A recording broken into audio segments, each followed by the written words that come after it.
coordinator of the National Women's Steering Committee. It brings together women around women's political and economic emancipation. We are members of Angaza and Okoa Uchumi. As you've heard, Your Excellency, in this room we have members of the Angaza movement, which is a movement of civil society organizations working around electoral integrity and accountability. I'm sure you've seen several press releases and press conferences being raised around the issues of IEBC's preparedness and the integrity of the electoral process, which is of great concern, and that will be spoken to by the Angaza representative. We also have the Okoa Uchumi coalition that is convened by TISA that works around debt accountability.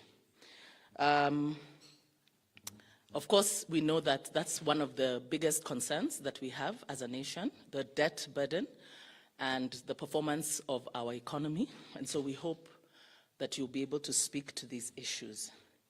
There will be presentations from the different groups. Personally, I would like to speak as part of the opening to the issues of women. And you know, as you're a women's champion, you know I am also a women's champion. And so I want to congratulate you, first of all, on the launch of the Charter and your signing of the Women's Charter as a commitment. Should you make government, should you become president. And I think that it's noble.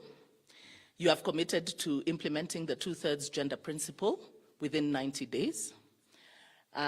One question I will ask, though, is why should we believe you this time around? We remember that Jubilee in 2013 made a very strong commitment and even said women were tired of empty promises and promised to implement the 2/3 gender principle within 100 days, and there was a formula. So this time around, we would like to know how you are going to do it. The challenges may be the same. Also, what formula you plan on using. We have worked around this issue since 2011, and we are willing to work with your team to actually develop a formula so that when you get in, it is not an issue of, oh, let's look for a formula, then we spend the next 5 years looking for a formula. We agree on a formula so that when your team gets in, the first thing you do is implement that formula, and that is one thing that we would want to see. And we are committing ourselves to be available for that. The Charter speaks of women's economic empowerment, which is very important because given the performance of the economy, we know that there has to be an economic recovery strategy. And we would want to see women central to this. However, the Charter speaks broadly and very minimally about the care economy and the issues around unpaid care work, which is something that really holds women back. And so we would want to see stronger commitment on the issues of unpaid care, specifically, first, getting the government to recognize unpaid care work and quantify it so that it can be visible, so that you can see, the country can see what women contribute in terms of unpaid care work, because unpaid care is the basis for paid care, paid work, and it has been ignored. So we would want to see that being done, and it can be quantified using time-use surveys, and this is something that the Kenya National Bureau of Statistics can do, so that the contribution becomes visible and it can be remunerated and redistributed, but it will also help in planning. We appreciate your commitment on pads for all girls. However, it's not necessarily all girls who need pads. We know that it's a major issue and has caused several problems. We would want to see gender-responsive budgeting, because what that would do would give you the necessary data, the disaggregated data, and we have people like Hillary and quite a few people in this room that are advocates for gender-responsive budgeting, so that you would be able to see and know exactly what the needs are for women and girls, men as well, lest the men begin, you know, boy child always cries when we talk about men, but gender-responsive budgeting would help you to collect disaggregated data to know and inform your policy initiatives so that you are more effective in your planning and targeted responses such as PADS. On a separate issue, away from the women, Parliament recently passed a very controversial bill on the ICT, requiring that anyone who employs any kind of technology, processing, storing, transfer information, must have a... Now, we know that, and not only university degree, but also 3 years relevant experience. Now, we believe that this will disadvantage many, because we have very many young people working in ICT, and they have great innovation. Many of them don't have degrees or even that 3-year experience, but they do have that innovation. And we even have one of them, Moses Gitonga is one of them. He's an ICT whiz, yet he has never even stepped into a computer class. There are people who have innate talent.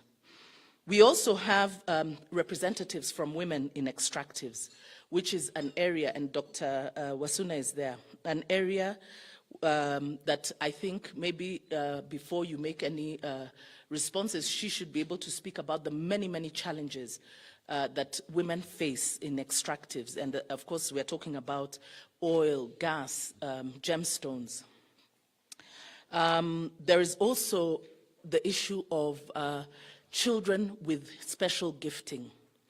Kenya does not have, the education system in Kenya does not have a support base to support families that have genius children. And so what happens is that they are mainstreamed into our regular education system and not able to exploit that talent. And it is an emerging challenge. And so we would like to know how your government would respond to this.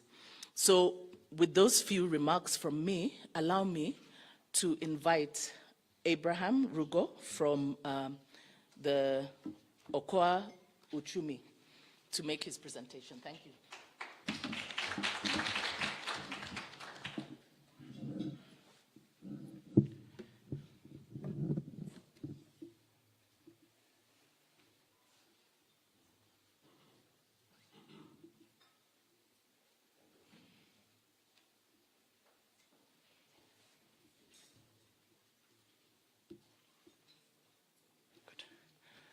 Your Excellency, Dr. William Ruto, it's a pleasure for me to be able to join this fraternity of Kenyans across board, particularly in this time when we are going to be headed to a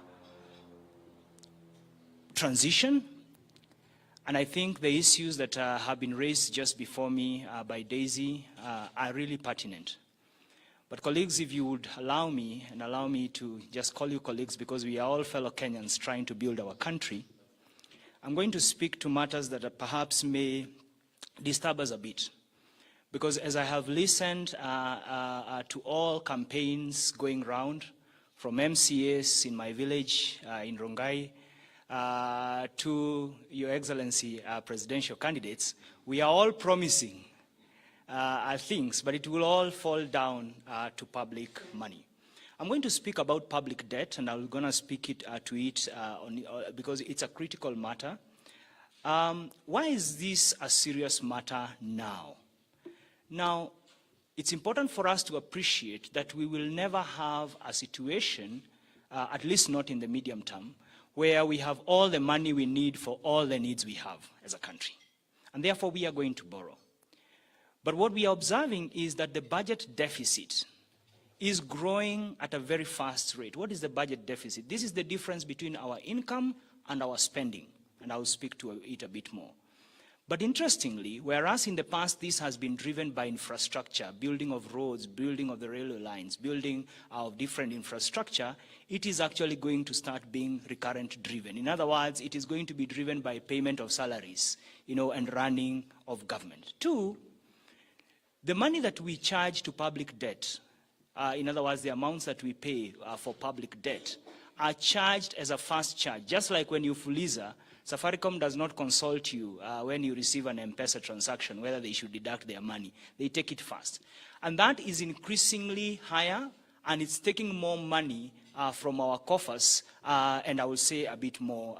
And if we surpass it, it means then we basically have money, but we don't have money. You know, those times when you say, I have a salary, but I don't have a salary. And that's. But more importantly, is that as the money decreases, the critical services to health, to education, to water, to agriculture, where majority of Kenyans depend on government because they cannot afford private care and private provision, are the ones that will suffer because then they get edged out. Allow me to take you through a couple of, allow me to start here.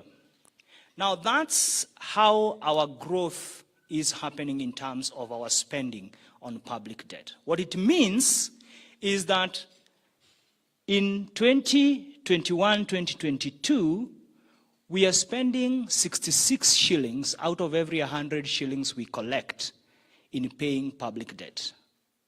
What does that mean? It means that if you have 100 shillings in your pocket, 66 shillings is already being taken away. You are left with just about 34 shillings, which is where you need to get money for paying for healthcare, where you need to get money to pay for agricultural services, where you need to get money for any emergencies like food shortages, like when there's a situation like we've had of COVID and the like.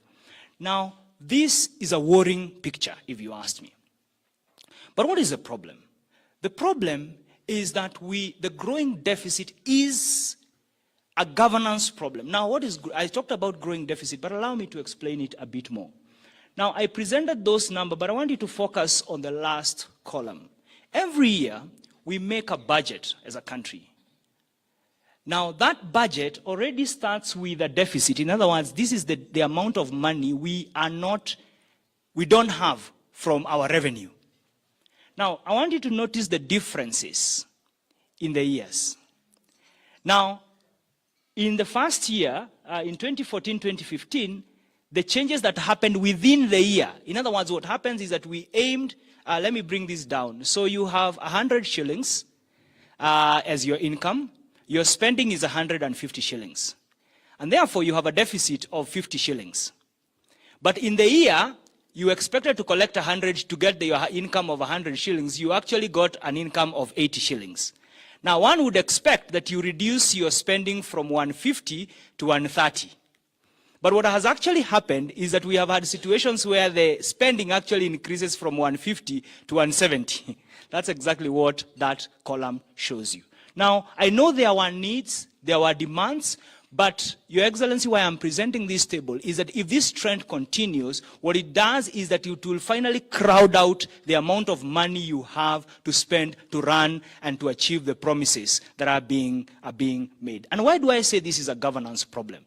Because honestly, as a country, at the beginning of a financial year, and the budget process is a very, very long one, and a lot of discussions goes into it. So it cannot be that we did not anticipate where we will get almost, 400 billion as we were starting the year. And therefore, it's not just a technical problem. It's not just a numbers problem. It's something that requires reining in. It's something that requires, and I hope Kenya Kwanza government can take this matter very seriously. Because as long as you have these kind of shifts, then it means that you don't have a predictable mechanism of how to spend. But allow me to present this picture, which is the budget that your government, should you win, will inherit. This is the budget for 2022-2023. Now, when you inherit this budget, the anticipated collection of revenue is 2.4 trillion Kenya shillings. Out of that, ordinary revenue, and just to clarify, ordinary revenue is VAT, excise duty, import duty, and income tax. That is the tax that all of us are charged. It does not include, for instance, the amounts we pay for permits and all other services, what we call appropriation in aid. But consolidated fund services, remember my first slide of what I talked about, the first charge to the government account, bank account. Already, public debt will take 1.3 trillion. This is the budget that was approved, by the way, so I'm not talking about numbers that are imaginary. This is the budget that starts being implemented in the next 2 weeks, on 1st of July. Pensions will take 171.8 billion. And Your Excellency, you know very well that this is a very small amount because we have a very huge pension that is yet to be processed. The truth of the matter is that because pensioners, once they leave the public service, they go home, they cannot unionize, they cannot come to the streets. They are our fathers, they are our grandfathers and grandmothers. Yet their processing takes up to 3 years. Some pension processing takes up to 5 years. From where I sit, I think it's because there's no money. I can be convinced otherwise, but this figure is far much more. And if you remember, because of the employment and the decisions that were made with the structural adjustment programs in the 1990, if you remember the golden handshake, yes, or around that time, majority of the civil servants that were employed when employment was frozen are retiring between 2020 and 2025. And therefore, we expect the pension account to grow bigger. It has tripled in the last 3 years, just to tell you how serious this is. So already, follow with me the math. So already, as you start, you have 1.571. From 2.4, how much are you left with? Just do the math quickly. 900 billion, correct?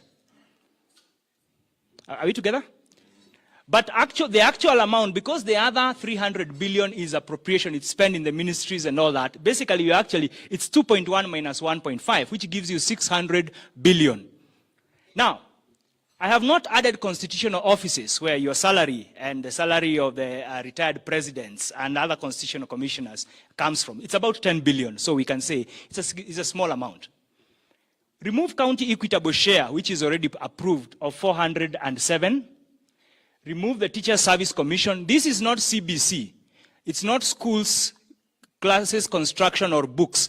This is just teachers' salaries, the amount of money we transfer to TSC. We just picked the main items. 297, remove national defense, because again, this is non-negotiable. 128, remove salaries under the State Department of Interior, basically the police and other security agencies. 136, your total allocation to those items is 2.541. You're already starting with a deficit. You have not paid salaries in agriculture. You have not paid salaries in healthcare. You have not paid. This is not a grim picture to make us angry. It is a grim picture to make us act.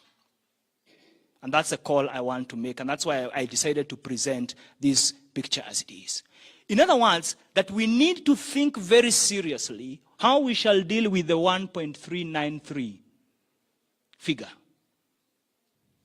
Now, let me just push it slightly further. A lot of these payments are interest payments to the debts we have taken. We are yet to factor in principal payments. Now, anytime you borrow, and because Kenya has borrowed commercially also, anytime you borrow at the bank or at the SACCO, they are very quick to recover the interest and not the principal. Now, all of you know why? Because the principal determines the interest. The longer the interest is kept, the more the interest you have to pay. So we need to rethink whether is to increase the terms of these loans, is to renegotiate the interest rate, both domestically and internationally. And domestically is where we have the greatest risk of interest rate fluctuation, because already domestically we are lending at 12%, 12%, 11%. What then do we ask of you?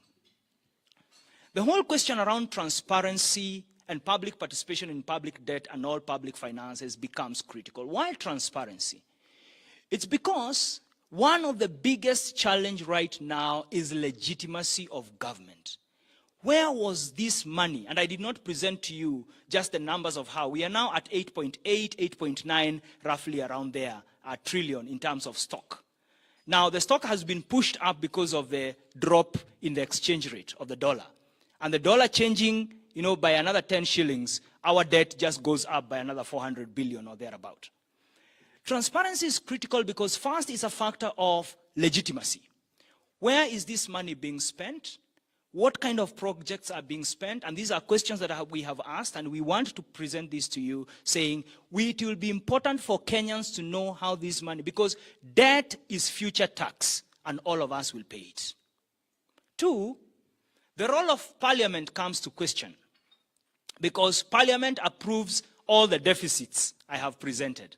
And therefore, this is a call again to Kenya Kwanza and all the team of Parliament to strengthen that oversight role, because we give our mandate as a public trust to Parliament, and we expect that Parliament safeguards that public trust. We all cannot legislate for ourselves.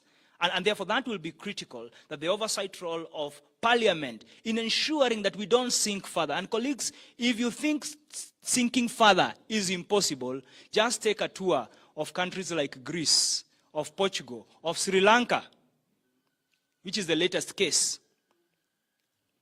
But more importantly, let us bring it back home. Think about the skyrocketing cost of living. Or it does not affect you in this room? It does affect me. The reason why it affects us is because if government does not have wiggle space, it has to raise taxes or borrow more. There are only those two options. I think it's good for us to be honest with each other. It has to either raise taxes or raise borrowing. And therefore, the oversight role becomes not only a matter of good practice of legislature, it also becomes now a matter of survival. And if I will say redemption of our country. Number 3, the whole question around leadership and integrity in financial management is critical. As I said, this is a governance problem from where we sit. We must deal firmly with misuse and abuse of public resources, especially debt proceeds.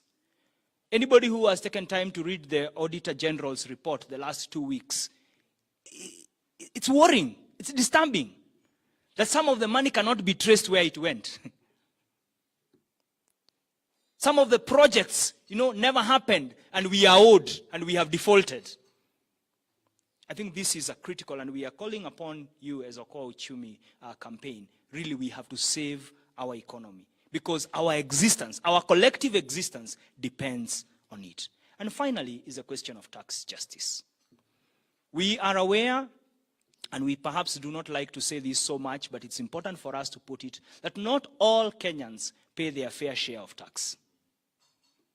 Only about 3 million out of about 20 million working Kenyans of one form make tax returns. In other words, pay income tax. What has happened in the last 3 quarters of basically the last 2 years, and especially this year, is that KRA has deepened, pushed those who are already registered to pay more.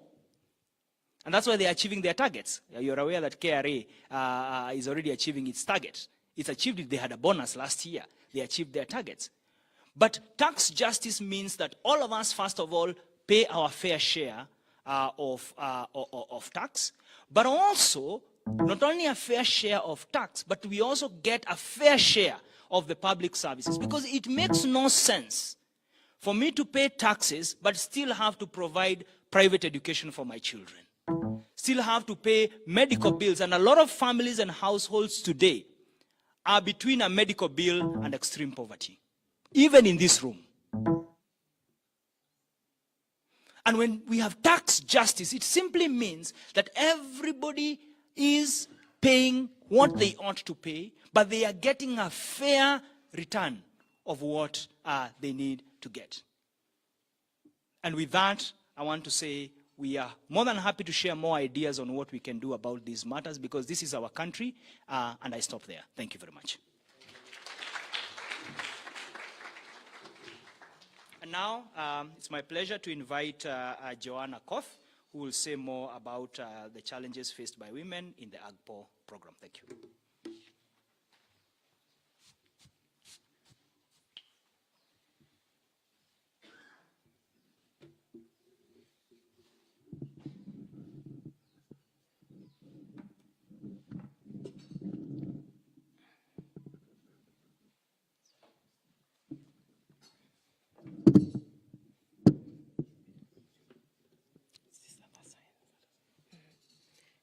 Good morning, everyone.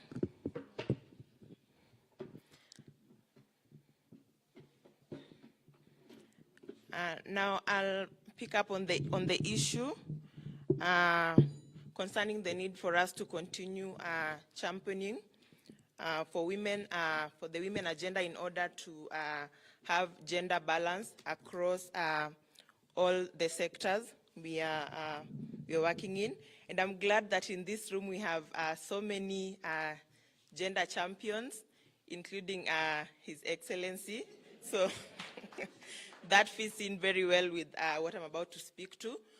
So as I mentioned, my name is Akoth Joan from the Institute for Social Accountability, and I'm here to present a case towards gender balance in the public procurement processes.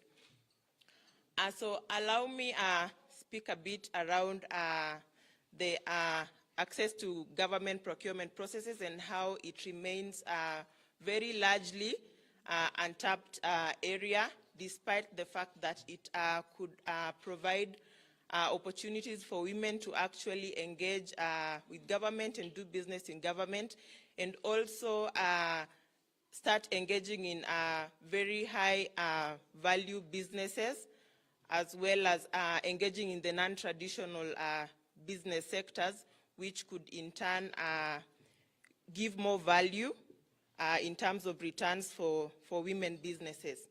Now, in Kenya, we know that the procurement processes are very highly regulated, and by virtue of the high regulation in the procurement processes, we know that sometimes this leads to very complex procedures which are very time consuming and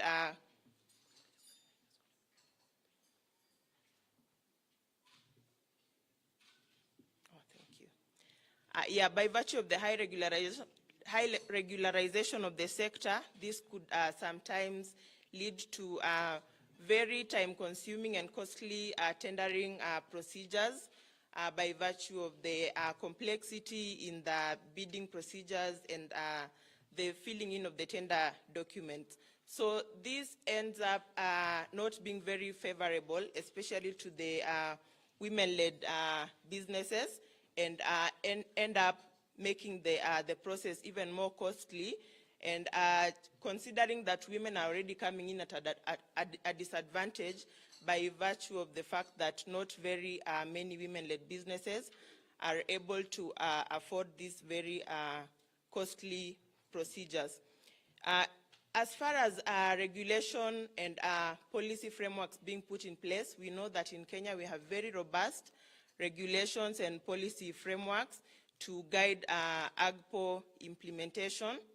We have a robust constitution and the PFM framework, which guides the implementation of AGPO.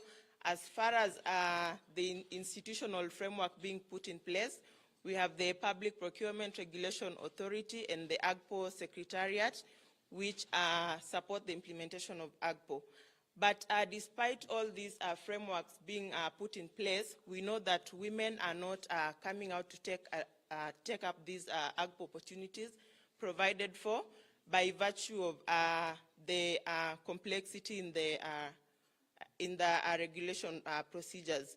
So evidence and by virtue of our interaction with the women-led businesses, we've been able to identify some of the challenges that we think are contributing to the lack of uptake for the women-led businesses in these AGPO procedures. And allow me just share with us some of the challenges we've identified as hindering uptake of the AGPO opportunities by women-led businesses. Through the interactions and evidence, the first challenge we've identified as hindering uptake of the AGPO opportunities by women-led businesses is the issue of pending bills.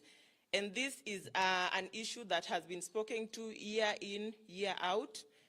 So what the pending bills have been doing to the businesses is that, yes, the opportunities are there. Some of them are able to actually secure the tenders after going through the procedures. But what happens is that after you secure the tenders, after you supply the goods and services, then you're not able to receive what you are owed by government. So this ends up driving very quickly especially the women-led businesses which are not able to sustain themselves. So it ends up driving them out of market very quickly. So that is a major challenge that needs to be addressed. And we know that I think almost every year directives are given for the issues of pending bills to be prioritized. But it is one thing to give a directive and another to follow through, where we hear during presses directives being given for pending bills to be prioritized, pending bills to be paid, but that is not followed through. So the challenge keeps on being experienced year in, year out, and it ends up, the opportunity is given on one hand, but then on the other hand, that opportunity leads to your business being closed because you're not able to sustain yourself. You went into your pocket, you went ahead to even borrow in order for you to be able to supply these goods and services. But when you're not paid on time, that causes maybe one of the effects is the closure of the businesses. And through our various interactions recently, we've seen that this is even leading to mental health issues, where you have borrowed in so many places, hoping that the government will be able to pay you soon enough for you to be able to service your debts. But that doesn't happen. So what do? You keep on borrowing. And after a while, your story ceases to be sustainable. So some people are ending up going into depression just by virtue of this issue of pending bills. So it's an issue of concern that we think needs to be addressed. The other challenge that we see is the issue of the weak LPO order framework, where once you're given the tender, an LPO is issued and it's supposed to act as your security to go and ask or rather seek financing in order for you to supply the goods and services. So what has happened is that over the years, many financial institutions do not consider an LPO as a credible security. It's supposed to act as a security. But by virtue of the history and the engagement with government, they are no longer considering LPOs just because of the bad engagement.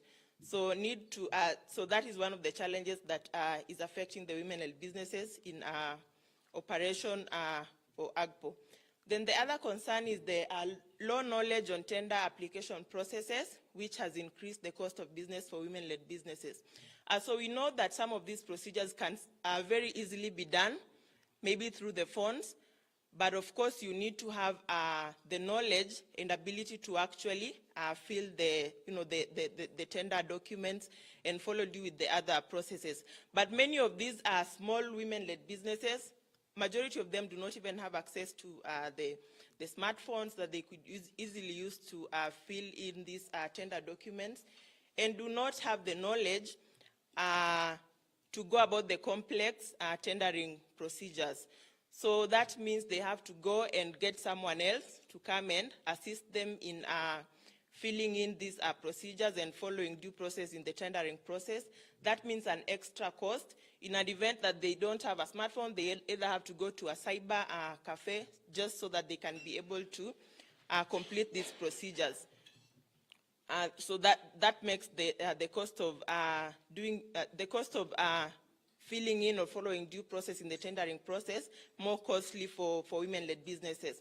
Then there's the automation of the procurement process, which remains currently a mirage.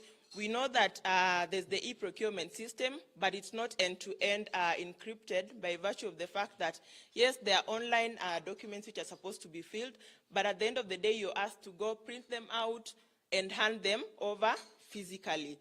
So that is one of the challenges, because there's an e-procurement process, but it's not end-to-end encrypted. Then we have the high demands and compliance requirements for high-value tenders. So given the challenges we identified, I have a slide on what we as civil society would like to see the government do, or the Kenya Kwanza government do, should you win the election and go into office. So this is what we would like to see get done to address the challenges. So on the issue of pending bills, it is indicated that 70% of the pending bills is because of poor documentation during the tendering process.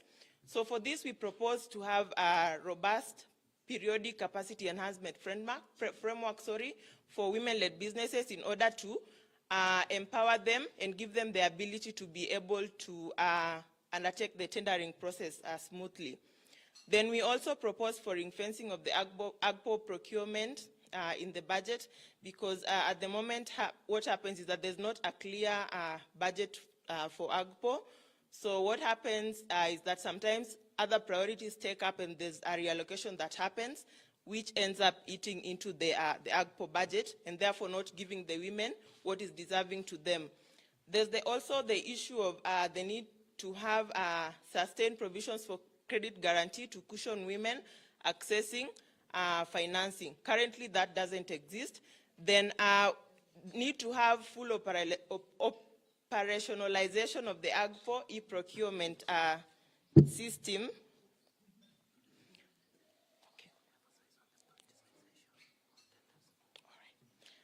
So then, yes, they need to have full operationalization of the AGPO e-procurement system. Currently, what we have is the IFMI system, which is an accounting system, so they need to have an e-procurement system.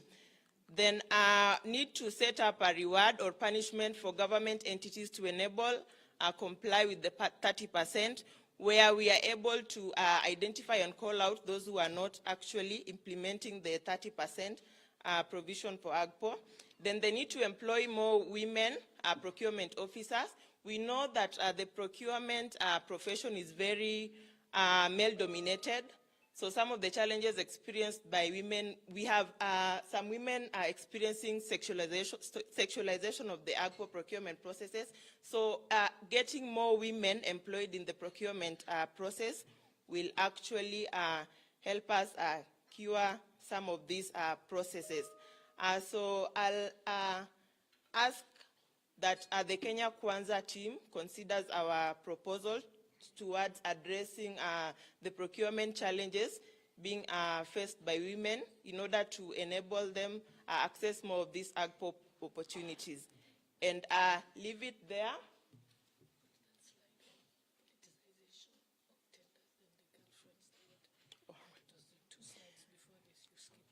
All right, due to public demand, I've been told to emphasize need because of time. I think I rushed through. So this is one of the main challenges that is being experienced by women during the procurement process. We've been told that it is marred by very many inefficiencies, hindering women from effectively participating in tenders. So one of the issues is the request for payment of kickbacks or parting with a portion of the payment amount. Then we have sexualization, then lastly politicization of tenders where only elite women, wives, girlfriends or relatives of politicians are main beneficiaries of the AGPO tenders. So I'll leave it on that note and invite my colleague Winnie from Angaza to make the next presentation. Thank you.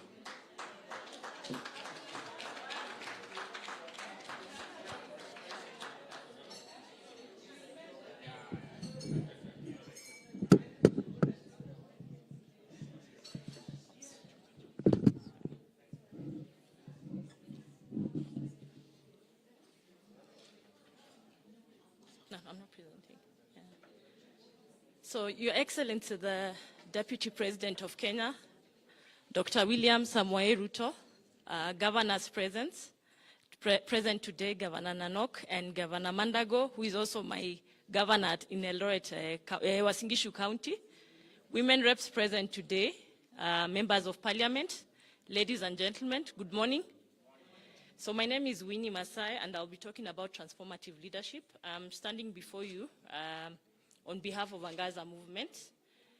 My presentation will be centered on the concept of transformative leadership. I'll just briefly unpackage what it is, and then probably run through the challenges that women are facing as regards to moving towards transformative leadership, and finally end with our asks, what we will need from you or from Kenya Kwanza should they make it to the next government. So transformative leadership is something that Kenyans have really aspired, but it has really remained elusive. And it has remained elusive because of different reasons, which I'm going to run through.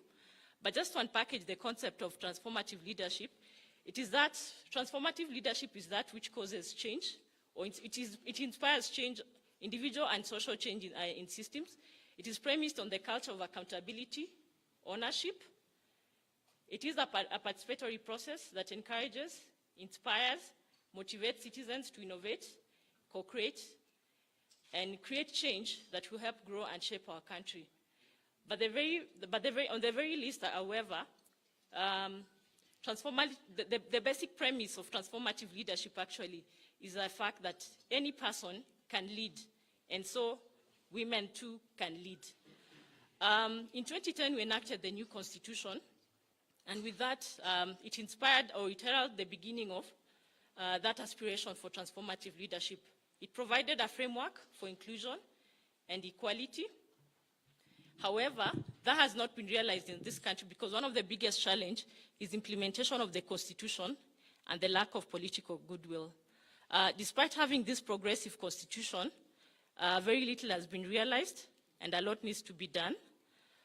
We need to appreciate that Kenya is a multi-party state, and because of this, it has opened up and embraced opportunities that have allowed various stakeholders to champion for their various interests. Given that we're in an election season, Kenya is looking to decide who's going to lead them. And as we move towards the election on August 9th, it's important that we address the electoral challenges that have continued to affect our country. The idea of democracy is a good thing because it allows us to express have different political expressions which make our country better. So because of this, we need to protect and expand the democracy that we have as a country. And importantly also, we need to allow the space for the different actors to operate and participate. Given that we're in a campaign season, the various parties, the various coalitions are coming up with different manifestos. It is important that, so these manifestos first are very brilliant. They're well articulated and they've been developed by the best mind. However, we've seen that with each successive elections, these manifestos have failed also to address the issues of the mwananchi.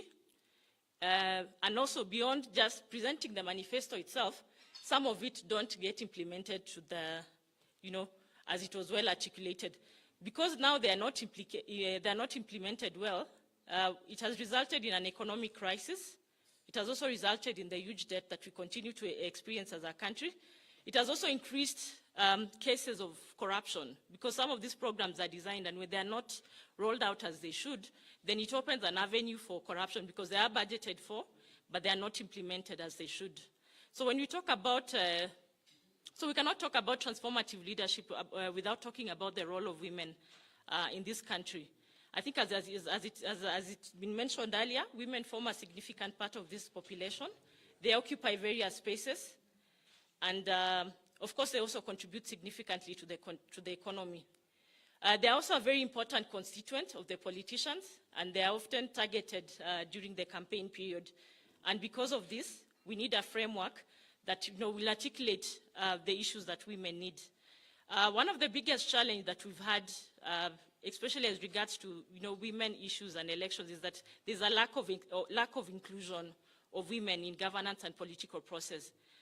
We need women to sit at the table where decisions are being made, so that we ensure that the programs that are being designed and the programs that are being implemented respond effectively to the needs of women in the communities. So the absence of women in these tables means that, so the women's nuances are not, articulated in policy development and decision making. There are so many layers that contribute to exclusion of women. Like, for example, if we are developing programs for women, the needs for a woman in an urban center is different from that in a rural center. The needs for a woman in a slum area is also very different from a woman in a minority community or in a marginalized place. So all these things, all these dynamics need to be factored in. The other issue is the skewed approach to the two-third gender rule. There is an assumption that when we talk of two-third gender rule, the focus is on it is just on political appointments. This needs to transcend beyond just the political appointments and also focus on the appointments at all levels, whether it's parastatal, whether it's the other sectors. We need to see women represented. So what are the enablers and enablers that contribute to exclusion of women? So one of the things when you talk about election is the prevalence of sexual and gender-based violence during election. In the previous election in 2017, we had a significant number of women affected, and even in 2007, and most of these issues have not been retributed or addressed. So we want to go into this election with a focus on women, and we want to urge the various contenders that are involved to make sure that they provide a safe environment for women. The other issue is poverty level. It's quite high in Kenya. 42% of the population are already living below that poverty line. And communities are really struggling to provide that 1 meal per day. So in this event, women also are affected disproportionately by poverty.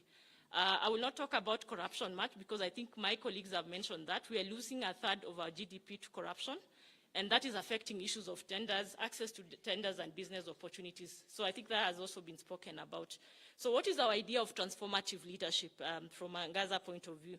I think for us it's a leadership that acknowledges and includes women in representation and decision making.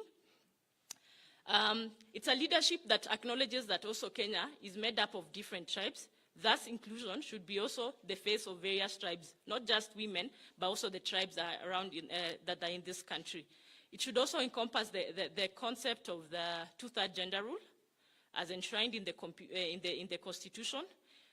We need to see a leadership that views and places women strategically in key spaces in both national and county government and other spaces as well. We also want to see that a leadership that also begins to help the women to break down the issue of patriarchy, which is a problem. And this should be addressed not only in political parties, also in the parliament. The reason why we don't have two-third gender rules is because I think also women are lacking in government, so we can't push for our agenda. So please help us break that because it is a big problem. The other notion of transformative leadership is, we need to root integrity in the community.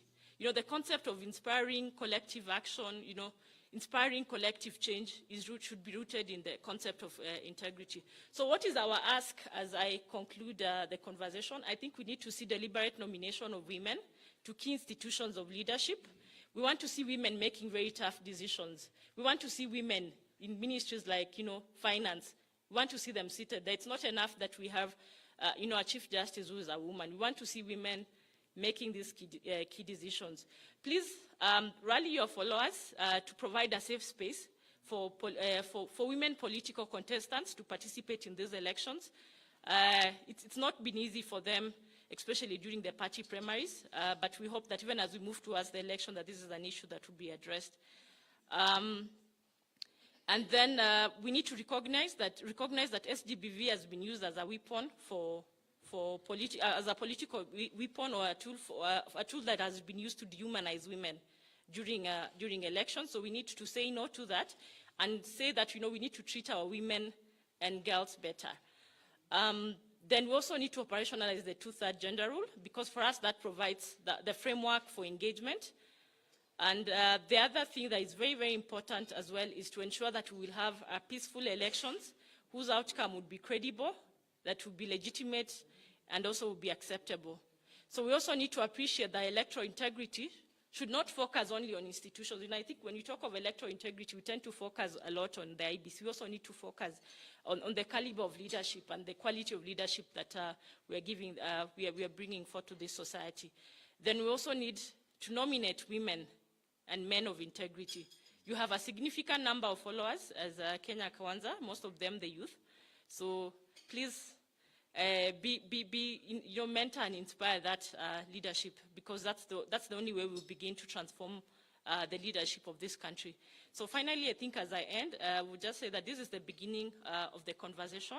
We hope that we can have another conversation again where we put in place concrete measures to discuss possible outcomes. And one of the things we need to just say outrightly is, the enforcement of two-third gender rule, because we believe that by doing so, we're going to open doors for inclusion and participation of women in all structures.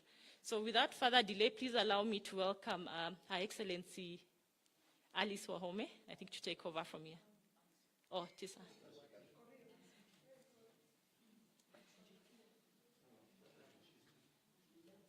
Okay, all right.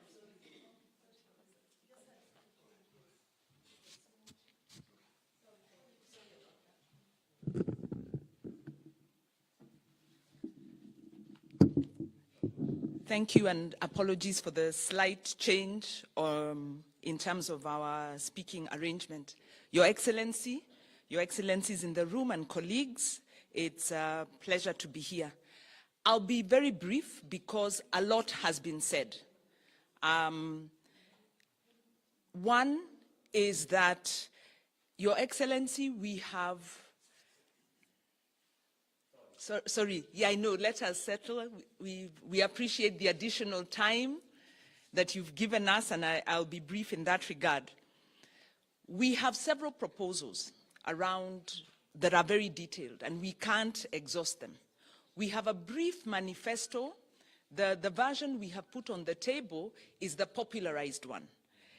We, of course, backing that, we have more comprehensive submissions, but we have a simplified manifesto which stresses on a number of things. And my colleague, Dr. Ruto, has brought it out very well. But I'd really want to stress that Kenya's public debt procurement and management system is broken because we have seen a violation of the public finance management constitutional safeguards to move us from a debt sustainable position, almost a balanced budget position, into the problem we are in. And COVID found us in a very vulnerable position. COVID found us losing competitiveness because since 2015, the country's been losing regional competitiveness. So we are building, very nice infrastructure. But when you look at what we are earning in terms of exchange rate and how our products are doing out there, there is no foundation for the promises that the party is making. So we really need to look at the debt management system comprehensively and overhaul it. And this includes the state-owned enterprises, that restructuring process. We need transparency, accountability there. Looks at the PPPs that are in place and are being touted as the option for revenue raising.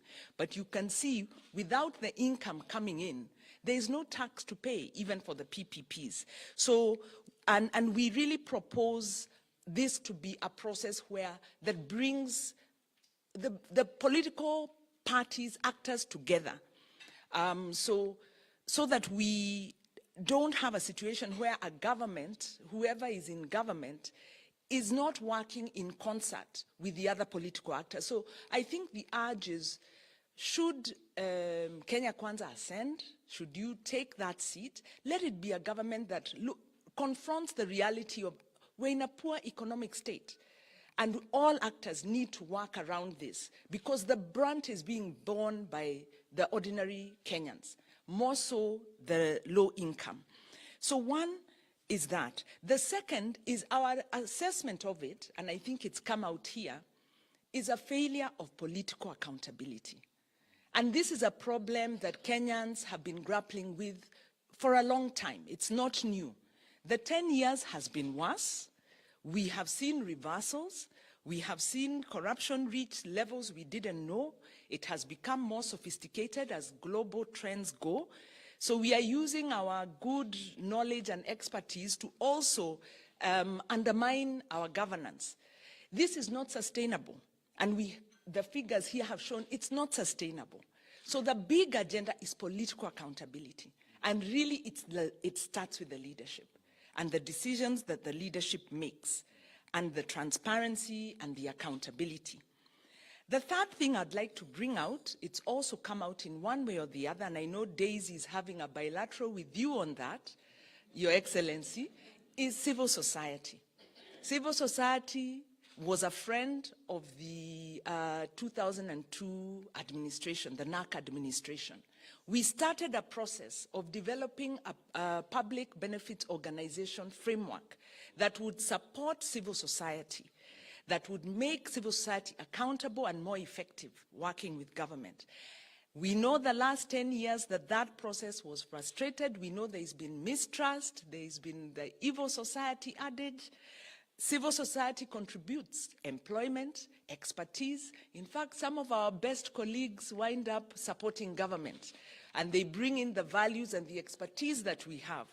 And so we know that we have champions in Kenya Kwanza, and we want more champions. And I know we've worked with Alice Wahome, Honorable Alice Wahome, from a long time ago. So where is civil society? Please make sure civil society are part and parcel of your agenda. The last one is on public participation. This is, we've had very vibrant public participation because of the Constitution, because of devolution. But it remains tokenistic. And it remains tokenistic because of the fear of really empowering citizens, ensuring there is village governance, ensuring resources go to the local level, ensuring there is transparency at the local level. For instance, in Makueni, they have procurement committees. Contractors can't be paid until citizens have scrutinized the project. They have access to the bills of quantity. That is what empowering public participation is, working together with CBOs to support the local economic development. So we need to change the narrative to one of cooperation, to one that focuses on growing the economy, to one that is bringing solutions on the table and bringing all stakeholders on the table. And I pray that that is the approach that Kenya Kwanza will take as you campaign, and should you then ascend into office, that we can see that kind of governance. So I'll leave it there, and I wish to then invite my colleague, or our colleague, and also your right-hand man, Dr. Singoe Karibu. Thank you.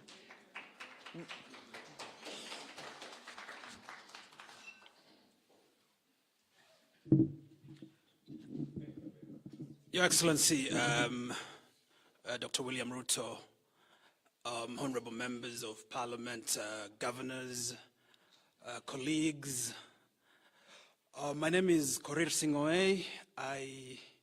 Like Wanjiru says, you know, I came from civil society, and for the last 9 years I've worked with and for the Deputy President of Kenya. It's been a great pleasure, sir. Thank you for entrusting me with that responsibility. I don't really want to say much. I just want to thank Your Excellency for making time for this engagement. Patita and I are sort of the liaison persons with civil society within the Kenya Kwanza platform. We are also liaison persons in relation to a number of other interest groups. And so please do not feel that you're on your own. You know, do not feel that you're outsiders. You're actually part and parcel of this movement, which His Excellency the Deputy President is creating. And so I know that there are many gallant leaders, gallant women leaders, especially within the Kenya Kwanza formation. And Your Excellency, with your leave, I'm going to request that Honorable Wahome just comes up and takes it up from here. But just before you speak, Honorable Wahome, I want to acknowledge my friend Dr. Wasuna. And if you could just sit for a second, please. Could I just request Dr. Wasuna, who is really a distinguished professor of law and a colleague in the extractive sector, to just say 1 or 2 words in relation to women in extractives. Thank you. Thank you so much, Dr. Your Excellency. All protocols observed. Good morning. My name is Melba Wasuna. I'm the chairperson of the Association of Women in Extractives, which is oil, gas, and mining and energy in Kenya. Thank you for this fantastic opportunity. We started being active in 2017 with the passage of a new mining act, because we were very curious as to why this sector, which can do so much for our economy, has been completely muted. And in the last 5 years, we have grown by leaps and bounds. We have chapters in Kwale, Turkana, Taita Taveta is our backbone. And we've got wonderful grassroots women whom we have evolved their mentality from thinking of mining as a poverty-related sector to women in business. And they mean business, Your Excellency. They really do. What we are asking for today, I've been told to keep this brief, so I will. Your Excellency, we want to challenge you. For the longest time, and all manifestos I've read, every person who's speaking is speaking about agriculture. Yes, agriculture is the backbone of our economy, no problem. But so is mining. Your Excellency, what we are asking for is, one, policy changes, where if it is not farmed, it is mined. If it is not farmed, it is mined. Why? Everything that we are putting on today, that is what? Farming. What do we hold in our hands? Phones. Your phones have got over 30 minerals in them. These are God-given natural resources right beneath our soils. So as much as we're talking about debt, recovery, we've got natural resources in this country that can help to address, rather than us going to borrow, all we need is proper policies that can be able to address some of these debt issues that we are facing. We need the commitment. If it's not farmed, it is mined. Tanzania, our neighbor, we've just heard from my colleague, talking about how our countries are coming up. Tanzania has really focused on mining in the last few years. And mining, I think, is 60% of their GDP, and you can see it is a rising giant. It is on the backbone of mining. Ladies and gentlemen, it's just unfortunate that in our history books, we were taught mining is only Magadi soda, and it is not.